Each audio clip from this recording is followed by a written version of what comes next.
રાજકોટના ધોરાજીની અંદર ભ્રષ્ટાચારની અનોખી ઘટના સામે આવી છે।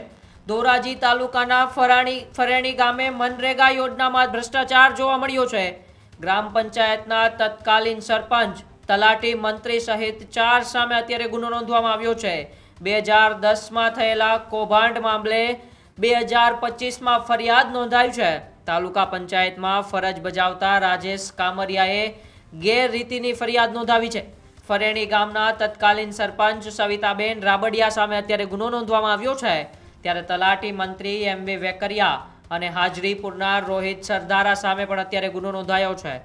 મસ્ટરમાં હાજરી નોંધનાર જગદીશ રાબડિયા વિરુદ્ધ પણ અત્યારે ફરિયાદ નોંધવામાં આવી છે।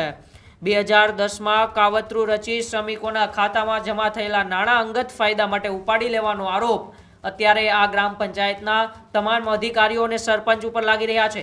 2010માં નાણાંની ગેરરીતિ કર્યાના ફરિયાદમાં પણ અત્યારે ઉલ્લેખ કરવામાં આવ્યો છે।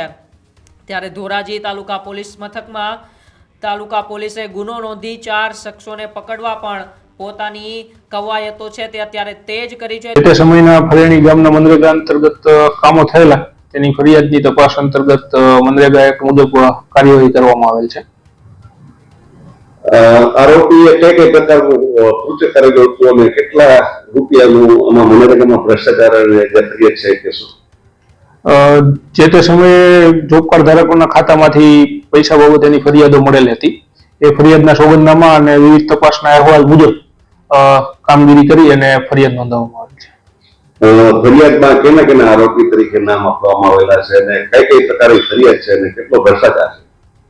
ફરિયાદની અંદર જે તે સમયના સરપંચ, તલાટી અને આરજી ગુનર મેટના નામો આવેલા છે અને તેમના ઉપર કાર્યવાહી કરવામાં આવી છે।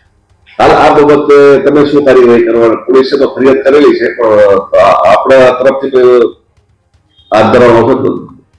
તપાસ અહેવાલ મોકલી આપવામાં આવેલ છે અને એ મુજબ આગળની કાર્યવાહી કરવામાં આવશે।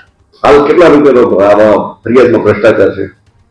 1,42,100 રૂપિયાની અમાઉન્ટ અને ફરિયાદ મળેલ હતી અને એ મુજબ કાર્યવાહી કરેલ છે।